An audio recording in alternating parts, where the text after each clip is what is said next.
and I've heard this, there's no secret here. I've been in the social service world for a long time. I've been a therapist. I've been in this mental health space for a long time, and I've seen it directly imposed from educational level to a workplace level to just academically, where there is no counter to masculinity. There is no counter at all that's being pushed on a mainstream level. It's just beat down men, and that doesn't mean that men like we don't have issues to work on, Yeah. but there's no opportunity to work on those issues. It's just you're a man, you're bad, and it's like damn, that's it.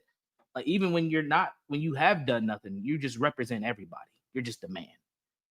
It's insane. It's insane.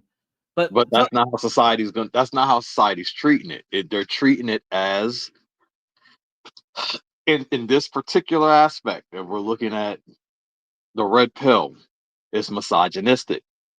It's mhm, hateful or hostile towards women. It's extreme ideologies. They're not looking at it as, okay, this is self-improvement aspects. They're not looking at it as, hey, it's accountability for the men, or focus on things to better yourself. And they're not looking at it as, hey, it's a safe space for the men to discuss their challenges that they face. You mhm. know, pick something from societal expectations, relationships, masculinity, a sense of belonging, things like that. They're not looking at it from that aspect. They're looking at it as you're being hateful or extremist. But you have to admit that there is a level of that though. And there There. is, Okay. but they're only focusing on that. So when you're only focusing on that, you don't see the good that it's doing. Hmm. Even in focusing on that, you clearly see that the men, they're trying to understand stuff. Hmm. And that the other men are trying to offer some sense of solutions. But then all you see is hate. And I think, and we'll get into this too, because I think there's levels to this red pill piece. There's pieces, and and I think that strategically it's been demonized because it has helped so many men. So my answer to the question is, I ultimately believe that it has helped, but it has hurt men who don't have their own frame. As I let off with that video, there's a lot of aimless men of all ages, but there's a lot of men who their whole purpose has been surrounded by attempting to get women, get pussy at the end of the day. Like that's their main drive in life is to get pussy. It's crazy that there's a lot of men who ain't getting none, but it's so available now. Like that. So it's driving men crazy. And there's a lot of dudes who have mommy issues, and we'll get into the mommy spirit piece of this too. Um, and since they have these mommy issues, they really have some deep-seated anger towards women. And some of the frustration is valid, but I think that content creators have played on that level of frustration I and agree. codependency that a lot of men have on women, and they've utilized it to their advantage, to make money, to make revenue, to grift, as some people may say. And I don't think that that's right either. But ultimately, um, man, why you coming in here hating, man? Like, God, I don't know if he's a friend or foe half the time. I don't know. I don't want to say black men, but I would say men, period. But black men, I think we have a unique position with our women. But I do think that this is spread across ethnicities, and that all men are struggling with women. There wouldn't be a red pill, so to say, if it wasn't a thing that's happening in society altogether. But black men, our issues is that our women dominate us, and we have allowed that for so long and accepted it. And our women dominate us in every social element. That's our issue. And we don't have healthy man spaces at all that don't involve women. If we even try to get things moving forward with black men, there's always a woman involved. Always. Yeah. Never fails. From a community level to a family level to a social level. Just go to your local college campus where they might have like a black men achievement team or group or something. I guarantee you there's a black woman involved. Guaranteed.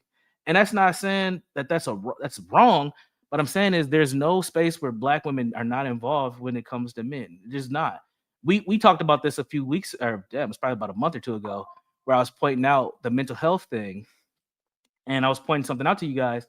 Anytime you hear them talk about men's mental health, there's always a female speaker talking about it. Yep. It never fails. And then I opened your eyes to something, and every time we've seen it, it's always a female speaker.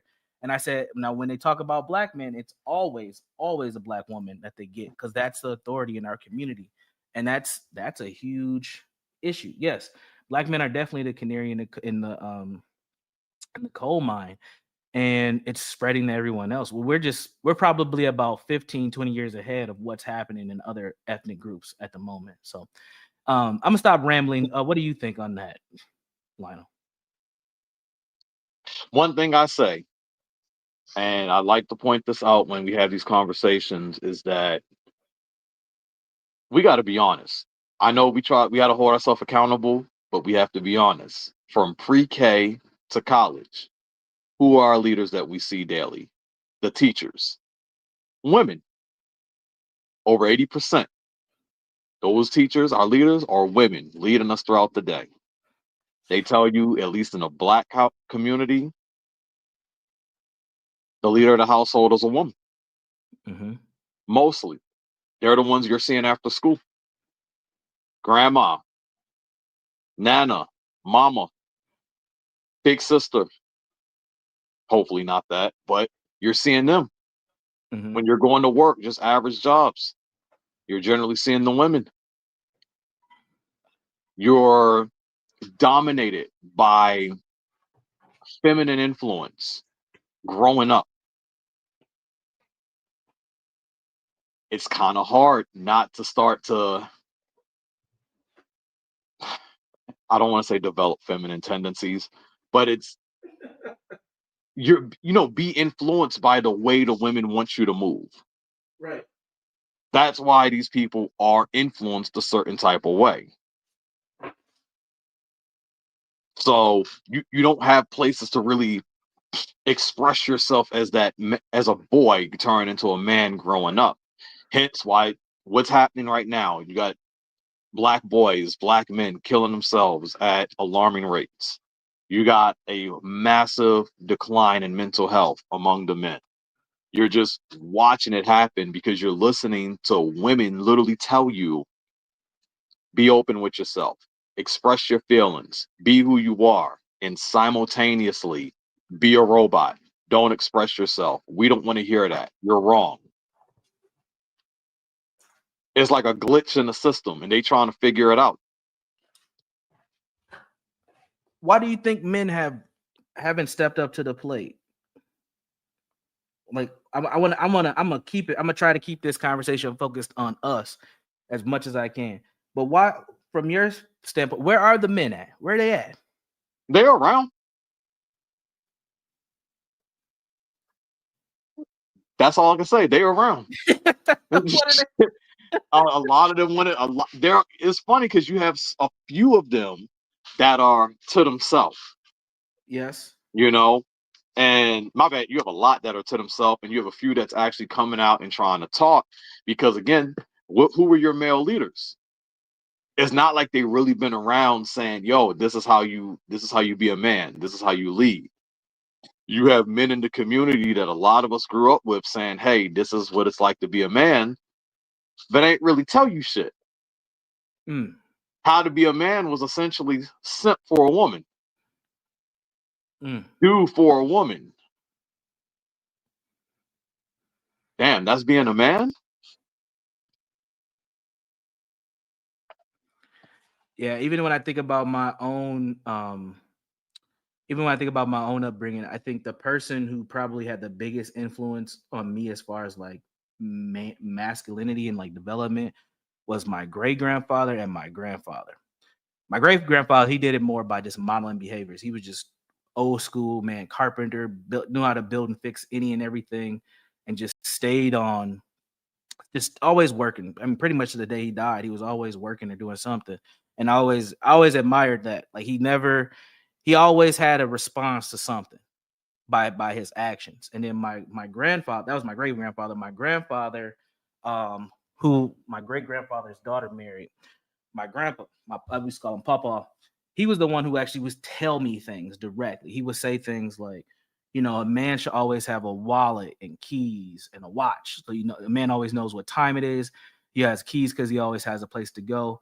And he always has a wallet because he's gonna always need money. Like he would just put me on game and point things Okay. out in society, like stuff like that. But I know a lot of men who never had any of those types of conversations or models at all. It was just Yeah. women were always doing things. And that was and to be honest, there were probably and there were when I was growing up, I had a lot of aunts and female cousins, just how the generations developed.